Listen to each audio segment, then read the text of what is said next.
반갑습니다. 전날 YC가 HBM용 초고속 웨이퍼 검사 장비 신규 1호기 출하를 기념하는 기념식을 가졌습니다. 이것이 시사하는 바를 말씀드리면서 기술적인 부분을 첨언해드리면서 향후 전망까지 말씀드려보도록 하겠습니다. 그럼 끝까지 시청 바라면서 구독이 되어 있지 않으신 분들은 구독부터 해주시면 좋겠습니다. 보시다시피 어제자 기사인데 YC가 국내 최초로 이제 신규로 개발되고 있는 HBM 신규 제품 있죠. 그 신규 제품에 대응하는 검사 장비 1호기 제품을 출하하면서 기념식을 가졌습니다. 이 신규 장비의 몇 가지 포인트를 짚어준 현대차 증권사 리포트가 있는데요. 이 웨이퍼 안에 반도체 칩이 수백 개가 이렇게 만들어집니다. 그래서 하나하나를 빠르게 성능 테스트할 필요가 있는데, 그리고 또 양품인지 불량인지 수백 개를 빠른 시간 내에 걸러내려면은 그만한 속도가 나오는 테스트 장비여야겠죠. 이 검사 장비의 경쟁사로는 어드반테스트가 있는데요. 일본 기업입니다. 그래서 유일은 아니고 유의한 기업이 이제 점유율을 논아먹으면서 딱히 YC 입장에서는 손해볼 건 없어 보인다라고 하고 있습니다.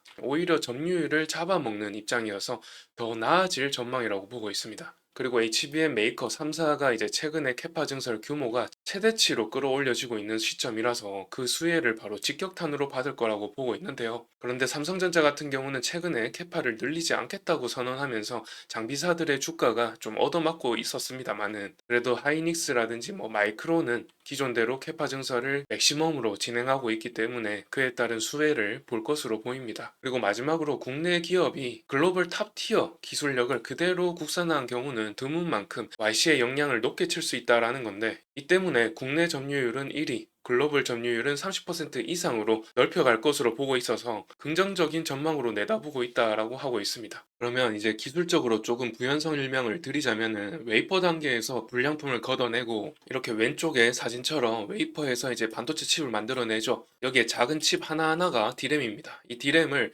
겹겹이 쌓아 올리죠. 한 단 한 단 적층시킨 다음에 다시 이제 12단으로 적층하고 나서 또 테스트를 하게 되겠습니다. 그렇게 최종적으로 양품만으로 이루어진 칩들을 겹겹이 쌓아가지고 패키징이 되고 나면은 이런 우측처럼 반도체 칩 하나가 완성이 되는 것이죠. 그런데 이 과정에서 고속 검사 기능이 가능한 HBM용 검사 장비를 만들어내는 기업이 국내에는 YC뿐이라는 겁니다. 지금까지 실적은 별로 나오지 않았습니다. 연간 2천에서 3천억 정도 나왔는데 HBM을 별로 쓰지 않아서였죠. 그런데 이제는 달라졌죠. 5나노 이하의 고집적도 제품들이 나오면서 수율이 관건이 되기 시작했어요. D램을 이제 12단에서 16단까지 적층시킨다는 얘기가 나오고 있죠. 그런데 거기에 하나라도 불량이면 안 된단 말이죠. 그래서 웨이퍼 단계에서 검사하는 장비가 되게 많이 필요하게 되었습니다. 그게 바로 올해 24년부터 본격적으로 필요하게 된 겁니다. 그래서 앞으로 25년까지 하이닉스, 마이크론, 삼성전자 등으로 매출이 1조 정도 나오지 않을까 하는 얘기도 있었고요. 또 최근 3분기 실적에서 영업이익이 흑자 전환되면서 앞으로의 주가 움직임이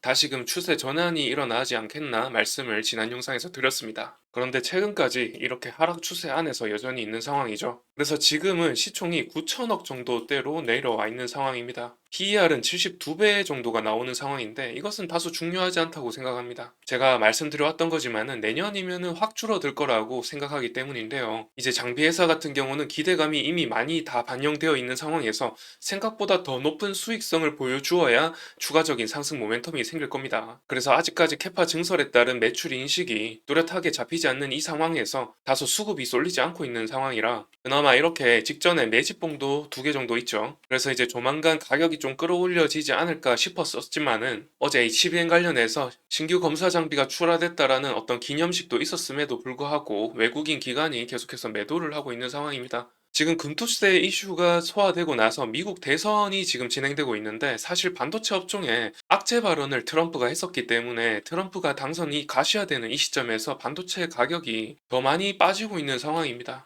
이 역사가 반복된다라고 보면은 이제 사실상 트럼프가 당선될 경우에 우리 국장 지수는 많이 빠질 우려가 있습니다. 지금 여기 보이시는 주황색 선 있죠? 주황색 실선이 코스피 지수이고요. 노란색 박스가 트럼프가 당선됐을 때 시기입니다. 이때 주가 지수가 이렇게까지 빠진 것을 보면은 확실히 미국 중심의 경제 정책의 피해를 고스란히 우리가 받을 수 있다라고 하시면 되겠습니다. 그래서 이제 결론적으로 다시 이제 정리하면서 마무리해 보자면은, 일단 AI 산업에 대한 모멘텀 일단 살아있죠. 말씀드렸다시피 YC가 경쟁 업체는 없지만은 비슷한 매출액을 달성하고 있는 DI라든지 테크잉에 비해서 흑자 전환을 더 빨리 했고요. 그래서 그 매출액 성장세가 더 빠르게 나타날 가능성이 더 높아 보입니다. 4분기부터 이제 흑자 폭을 더 키워갈 것으로 보이고, 그런 것들을 봤을 때 이제 AI 산업의 그 모멘텀이 아직까지 여전하고 YC는 제 갈 길을 계속 갈 것이다. 그러니까 긍정적인 모멘텀이 살아있다라는 말씀 드리는 건데, 이제 트럼프가 당선이 된다라고 하면은 반도체 산업이든지 뭐 우리 국내 기업에 대해서 조금 부정적으로 바라보는 시각을 계속해서 내비쳤기 때문에, 그러면은 이제 마이너스적인 작용을 할 거다라는 말씀 드리는 겁니다. 그래서 아까 보셨다시피 지수 자체가 빠지면은 이 개별주들이 힘을 못 쓰기 때문에, 저는 개인적으로 이제 미장을 좀 하는 게 낫지 않나 생각이 듭니다. 여하튼 뭐 그러면은 이번 영상은 이렇게 좀 마무리해 보도록 하고요. 다음 영상에서 유용한 정보, 유익한 정보로 찾아뵙도록 하겠습니다. 시청해 주셔서 감사드리고요. 다음 영상을 위해서 구독해 주시면 감사드리겠습니다. 감사합니다.